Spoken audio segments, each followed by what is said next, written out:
Hello friends, स्वागत है आपका हमारे यूट्यूब चैनल स्टडी एरिया में और हमारी series class 11th NCERT geography India physical environment में। चैप्टर 7 का पार्ट 1 हमने पिछली वीडियो में कवर किया था। इस वीडियो में हम चैप्टर 7 का पार्ट 2 करेंगे और यही हमारी इस टेक्स्ट बुक की लास्ट वीडियो होने वाली है। Natural hazards and disasters chapter के इस वीडियो में हम देखेंगे ट्रॉपिकल साइक्लोन को, ड्रॉट, फ्लड्स, लैंडस्लाइड और इन सब के मैनेजमेंट के बारे में और इनकी मिटिगेशंस। शुरू करते हैं। नेचुरल डिज़ास्टर्स को हमने 6 पार्ट में क्लासिफाई किया था, यानी 6 मेजर नेचुरल डिज़ास्टर्स हमने पढ़े थे। Earthquake, tsunami, tropical cyclones, floods, droughts and landslides, जिसमें से अर्थक्वेक एंड सुनामी को हम डिस्कस कर चुके हैं प्रीवियस वीडियो में। तो अगर आपने वो प्रीवियस वीडियो अभी तक नहीं देखी है हमारी, तो आपको डिस्क्रिप्शन बॉक्स में लिंक मिल जाएगा, आप पहले उसको देख लीजिए। और अब हम tropical cyclones, floods, droughts and landslides, इन 4 को हम इस वीडियो में ही कवर करेंगे अलॉन्ग विद देयर मिटिगेशंस जो आपकी टेक्स्ट बुक में दिए हैं। सबसे पहले ट्रॉपिकल साइक्लोन। ट्रॉपिकल साइक्लोन से पता चलता है ये ट्रॉपिकल ऐसे साइक्लोन है जो ट्रॉपिकल रीजन में देखने को मिलते हैं। ट्रॉपिकल रीजन मतलब ऐसा एरिया या ऐसा रीजन जो 30 degree north to 30 degree south latitude के बीच में होगा। यहाँ पे इक्वेटर है अगर, तो यहाँ पे 30 डिग्री नॉर्थ, यहाँ पे 30 डिग्री साउथ, यानी इस ट्रॉपिकल रीजन में हमें जो साइक्लोन्स देखने को मिलेंगे वो होंगे ट्रॉपिकल साइक्लोन्स। ट्रॉपिकल साइक्लोन यानी साइक्लोन की जो कंडीशन है, सबसे मेन कंडीशन वो ये है कि सेंटर में एक लो प्रेशर एरिया होना चाहिए। लो प्रेशर एरिया होता से क्या इफ़ेक्ट होता है ये देखिए आप। हमने जब प्रेशर ग्रेडियंट पढ़ा था, एक हाई प्रेशर पढ़ा था और एक लो प्रेशर, और हमने ये भी देखा था कि air high pressure to low pressure horizontally move करती है।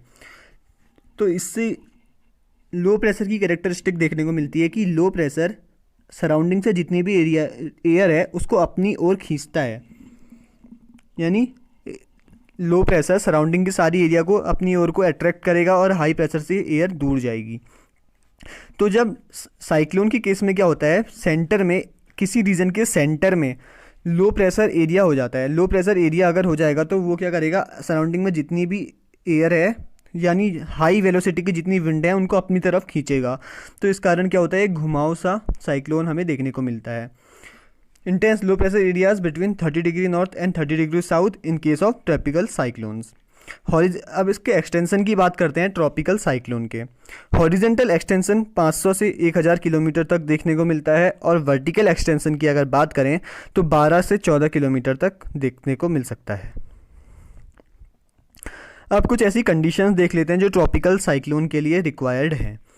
सबसे पहले large and continuous supply of warm and moist air. देखिए वार्म एंड मॉइस्ट एयर से क्या होगा, अगर एयर वार्म है तो वहाँ पे क्या होगा, लो प्रेशर देखने को मिलेगा। लो प्रेशर देखने को मिलेगा तो सराउंडिंग से सारी एयर को अपनी ओर लेगा और साइक्लोनिक कंडीशन बनाएगा। और दूसरा ये मॉइस्ट का क्या रिक्वायरमेंट, क्यों रिक्वायरमेंट है। मॉइस्ट क्या करता है, मॉइस्ट एयर होगी तो उसमें वाटर का कंटेंट ज़्यादा होगा। वाटर का कंटेंट ज़्यादा होगा तो साइक्लोन्स ज़्यादा इफेक्टिव होगा। ये तो थी पहली कंडीशन। अब दूसरी कंडीशन है strong Coriolis force. Coriolis force क्या करता है, जो लो प्रेशर है सेंटर में उसको फिल होने से रोकता है, यानी prevent filling of low pressure at the centre. Absence of Coriolis. अब ये पता कैसे चला कि कोरियोलिस फोर्स का रिक्वायरमेंट है ट्रॉपिकल साइक्लोन के लिए, क्योंकि ट्रॉपिकल रीजन एकदम एक्सट्रीम इक्वेटर के पास हम जाएंगे 0 to 5 डिग्री लैटिट्यूड, यानी 0 से 5 डिग्री नॉर्थ और 5 डिग्री साउथ में अगर हम देखेंगे जहाँ पे कोरियोलिस फोर्स 0 होता है वहाँ पर हमें ट्रॉपिकल साइक्लोन भी देखने को नहीं मिलते हैं। इसका मतलब कोरियोलिस फोर्स ज़रूरी होते हैं ट्रॉपिकल साइक्लोन्स के लिए। ये तो थी दूसरी condition. And the third condition is unstable condition through the troposphere. Troposphere के द्वारा कुछ अनस्टेबल कंडीशन देखने को मिलती है, जिससे क्या होता है, एक लोकल डिस्टर्बेंसेस क्रिएट होते हैं।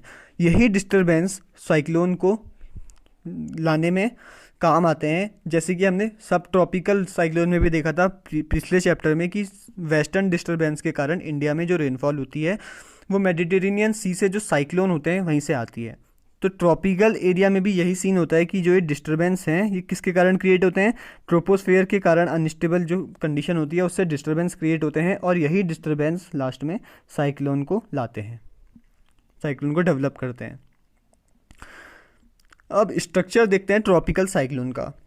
बीच में हमने जो बोला लो प्रेशर एरिया जो होगा बीच में और सराउंडिंग से एरिया एयर को अपनी तरफ खींचेगा, इस लो प्रेशर एरिया को हम कहते हैं eye of cyclone. Eye of cyclone कहते हैं लो प्रेशर होगा पहली कंडीशन सेंटर में, और दूसरा है वार्म होगा तभी लो प्रेशर होगा, ये हमें पता है। और क्लाउडलेस कोर, यानी यहाँ पे क्लाउडलेस तो वार्म है और क्लाउडलेस है।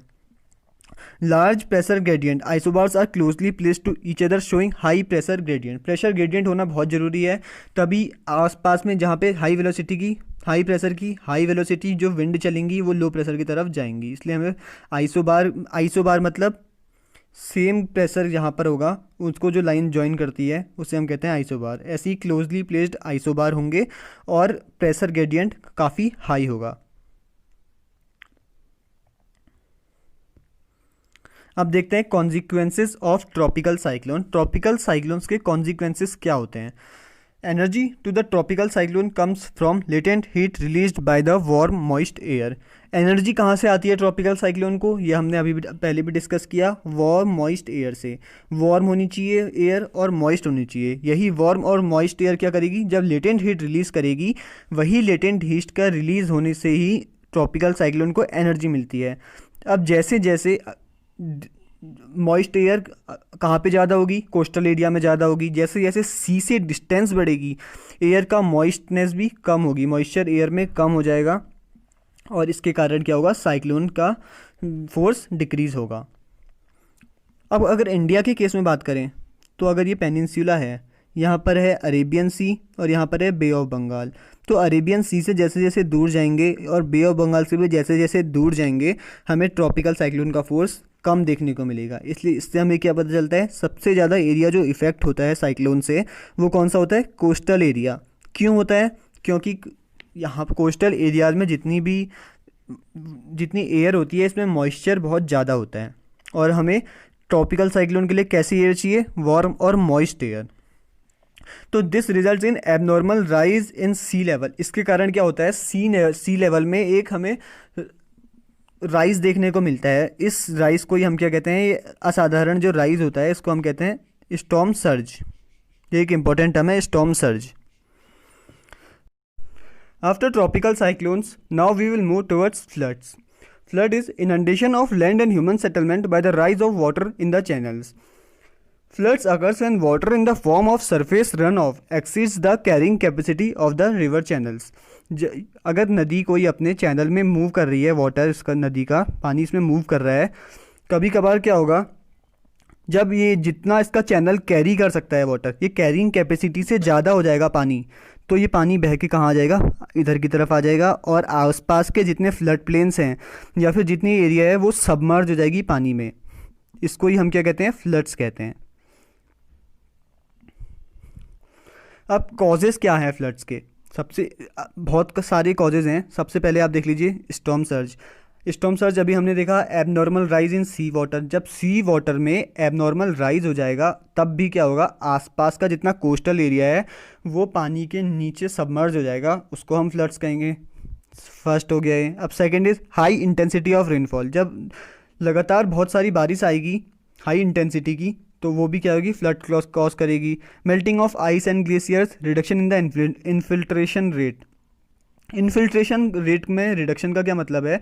इन्फिल्ट्रेशन मतलब होता है जब पानी यानी सॉइल से जब पानी नीचे को डाउनवर्ड मूव करता है, सरफेस से नीचे को मूव करता है, यानी मिट्टी जब एब्जॉर्ब कर लेती है पानी को, तो पानी क्या करता है? डाउनवर्ड मूव करेगा। अब जब ये इन्फिल्ट्रेशन कम होगा तो ये पानी नीचे तो जा नहीं पाएगा, सरफेस में ही इकट्ठा हो जाएगा। इस सरफेस में इकट्ठे होने के कारण क्या होगा? फ्लड आ सकता है। And the last one is presence of eroded material in the water leads to in the water because of high erosion. जब eroded material चैनल में यानी पत्थर कंकड़ जब ज़्यादा हो जाएंगे उसके कारण क्या होगा? नदी का जैसे कोई डैम बनाए रखते हैं हम, रिजर्वायर बना सकते हैं, वो टूटेगा और फ्लड कॉज कर सकता है। अब है इसके बाद ड्रॉट। ड्रॉट क्या होता है? जिसको हम सूखा कहते हैं। Prolong shortage of water. जब काफ़ी लंबे समय तक वाटर की शॉर्टेज हो जाती है उसके कारण क्या होता है? ड्रॉट होता है। अब ये शॉर्टेज 3 मेजर कारणों की वजह से हो सकती है। सबसे पहले अगर प्रेसिपिटेशन यानी बारिश बराबर ना हो, second is excessive rate of evaporation, यानी अगर बारिश तो हो लेकिन पानी जितना इवेपोरेट हो रहा है उससे कम बारिश हो तो उसको वो भी ड्रॉट को ला सकता है। And third one is over utilization of water from the reservoirs या लेक नदी से अगर हम ज़्यादा या कुएं से अगर हम ज़्यादा पानी बहुत ज़्यादा अननेसेसरीली पानी यूज़ करेंगे तो उसके कारण भी पानी की शॉर्टेज होगी और which will lead to droughts. 4 major type के ड्रॉट आपकी टेक्स्ट बुक में दिए हैं। First one is meteorological drought. Meteorological drought मतलब prolong period of inadequate rainfall, यानी बारिश ज़्यादा समय बहुत लंबे समय तक बारिश ना हो और बारिश इवनली स्प्रेड ना हो किसी रीजन में, तो वो मेट्रोलॉजिकल ड्रॉट कहलाता है। Second is agricultural drought. Agricultural drought का मतलब क्या होता है, ऐसी जगह जहाँ पे खेती हो रही है लेकिन वहाँ पे इतना पानी नहीं है कि क्रॉप वहाँ पे सर्वाइव कर सके। तो low soil moisture a region less than 30% of which area is unirrigated. देखिए क्या है, ऐसा एरिया जहाँ पर ऐसा रीजन जिसका 30% से भी कम ज़्यादा एरिया अनइरिगेटेड हो, यानी वहाँ पे 30% एरिया में भी पानी ना पहुँचे क्रॉप उगाने के लिए, तो उसे हम क्या कहेंगे, agricultural drought. And third is hydrological drought. Hydrological drought में क्या होता है, when the availability of water in the reservoir, यानी रिजर्वायर वही है कुएं नदी आदि चीज़ों में या डैम में इतना कम पानी हो कि वो बारिश से भी यानी प्रेसिपिटेशन से भी रिप्लेनिश ना हो सके, उसकी मात्रा भरपाई ना हो सके प्रेसिपिटेशन से भी, उसे हम कहेंगे hydrological drought. And the fourth and last is ecological drought. Ecological drought से क्या पता चल रहा है, ये हमारे इकोसिस्टम को हार्म पहुंचाएगा due to shortage of water, यानी जब पानी की शॉर्टेज हो जाएगी उसके कारण क्या होगा, नेचुरल इकोसिस्टम किसी एरिया का फेल हो जाएगा, यानी उसकी प्रोडक्टिविटी कम हो जाएगी, उसके कारण क्या होगा, इकोलॉजिकल लॉस देखने को मिलेगा, इसीलिए हम इसे कहते हैं इकोलॉजिकल ड्रॉट। Then mitigation. अब ड्रॉट के मिटिगेशन क्या हैं, provision for the distribution of safe drinking water, यानी जहाँ पे ड्रॉट आया है वहाँ पर हम सेफ ड्रिंकिंग वाटर पहुँचा सकते हैं, मेडिसिन पहुँचा सकते हैं और खाना पहुँचा सकते हैं विक्टिम्स के लिए। साथ ही साथ हम चारा पहुँचा सकते हैं, यानी फॉडर पहुँचा सकते हैं कैटल के लिए या लाइव स्टॉक के लिए। Shifting of people and livestock to the safe places. अब ऐसी एरिया जहाँ से ड्रॉट आए हैं वहाँ से ले जाके हम वहाँ के लोगों को और वहाँ के जानवरों को किसी सेफ जगह में पहुँचा सकते हैं, ये भी मिटिगेशन के अंदर आएगा। And third is planning for interlinking of waters. इसको सीरियसली देखा जा सकता है, ऐसे एरिया जहाँ पे बार बार ड्रॉट आता है वहाँ पे हम क्या कर सकते हैं, 2 रिवर को सबमर्ज कर सकते हैं और एक डैम हम बना सकते हैं, डैम टाइप का रिजर्वायर बना सकते हैं, जिससे वहाँ पे एफिशिएंटली पानी का यूज हो सके और वहाँ के लोगों को बार बार ड्रॉट का सामना ना करना पड़े। अब हम बात करेंगे लैंडस्लाइड्स की।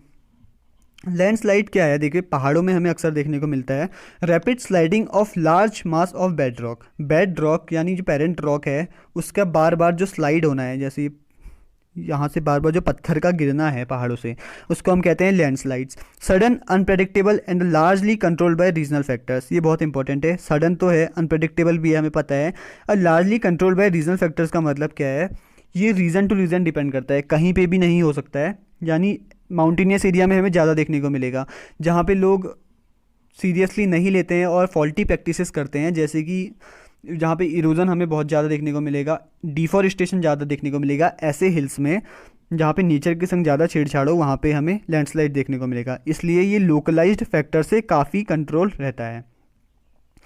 अब इसकी भी जोनल क्लासिफिकेशन की है। जोनल क्लासिफिकेशन में सबसे पहले वल्नरेबिलिटी के according very high vulnerability zone, जहाँ जो सबसे ज़्यादा वल्नरेबल जोन है लैंडस्लाइड को लेके, ये एरिया होंगी जो हाईली अनस्टेबल है।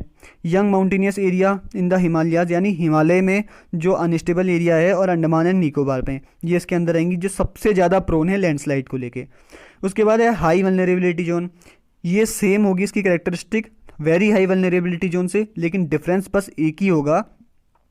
वो डिफरेंस क्या होगा, combination intensity and frequency of controlling factors. यहाँ पे जो कंट्रोलिंग फैक्टर्स हैं वो according as compare to very high vulnerability zone से थोड़ा ज़्यादा, उसकी कॉम्बिनेशन ज़्यादा होगा, इंटेंसिटी और फ्रीक्वेंसी कंट्रोलिंग फैक्टर्स की ज़्यादा होगी। All the Himalayan states and north eastern states except Assam planes.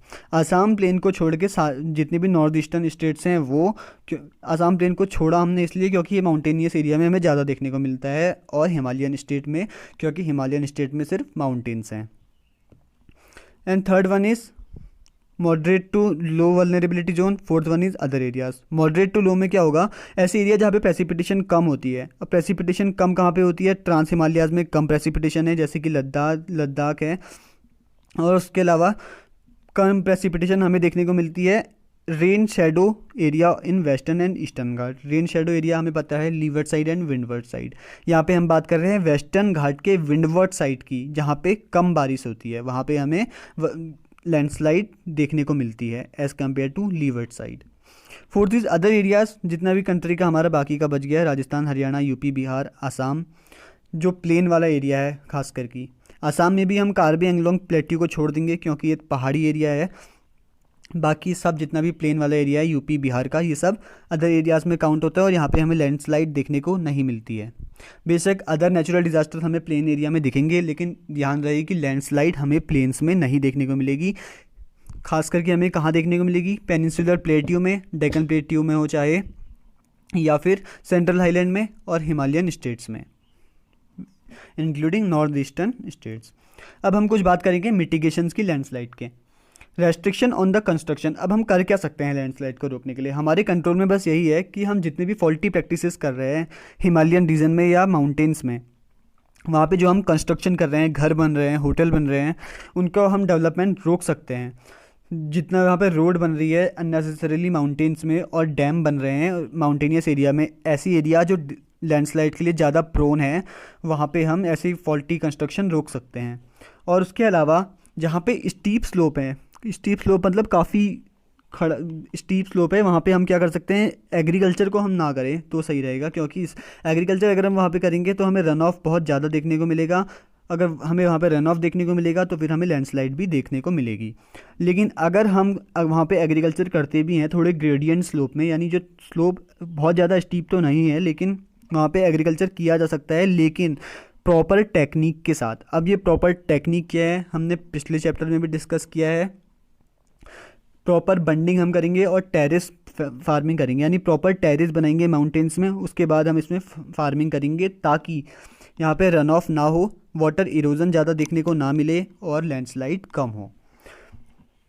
तो इसके साथ ही हमारा ये चैप्टर फिनिश होता है और हमारी text book class 11th India physical environment ये एनसीईआरटी भी फिनिश होती है। वीडियो अच्छी लगी हो तो लाइक कीजिए, शेयर कीजिए और हमारे चैनल स्टडी एरिया को सब्सक्राइब कीजिए।